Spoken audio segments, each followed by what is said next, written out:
bahwasanya seorang Faris M ini sudah usang kalau dia dituntut sebagai pengedar, karena nggak ada di sebagai pengedar. Nah, pakem yang baru adalah seorang pengedar harus dituntut dan dihukum, tapi seorang pengguna harus diselamatkan, jangan dibikin hancur hidupnya. Nah, kalau ada tuntutan penjara menjadi hancur hidupnya.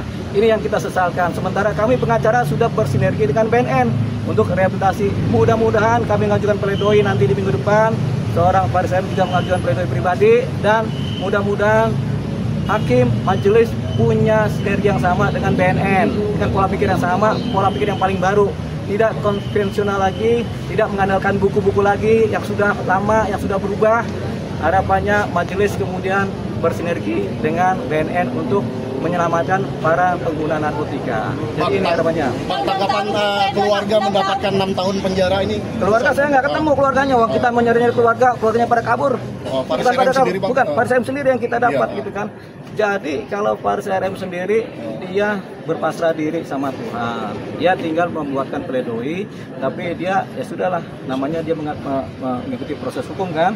Jadi itu yang sedang kita rasa tadi komunikasi singkat tapi bermakna. Dia akan mengajukan pledoi, kami juga pengacara mengajukan pledoi. Dan satu lagi, di luar proses hukum yang formal di persidangan ini, kami akan mengajukan abolisi terhadap seorang Faris RM, atau amnesti atau abolisi atau apalah namanya, yang dimana seharusnya dia yang mendapatkan abolisi dan amnesti, bukan koruptor. Kan kemarin kan dapat abolisi amnesti dan koruptor, nggak tahu dasarnya apa, kita juga nggak tahu, tapi mereka dalam perkara korupsi kan, tapi dapat abolisi dan amnesti. Makanya kita yang harusnya dapat amnesti abolisi sebenarnya orang-orang seperti Faris RM ini sebagai korban, sebagai pengguna narkotika, itu yang abolisi. Makanya kita mengajukan surat permohonan abolisi kepada Presiden Prabowo Subianto, supaya ini yang harus diabolisi, bukan koruptor. Kalau koruptor itu rasa keadilan kita hancur. Orang korupsi kok dia kasih abolisi sama amnesti, dasarnya apa?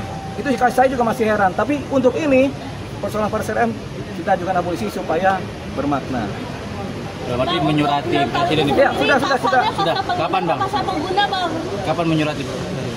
Sudah kita tanda tangan, besok sudah kita kirimkan. Ya.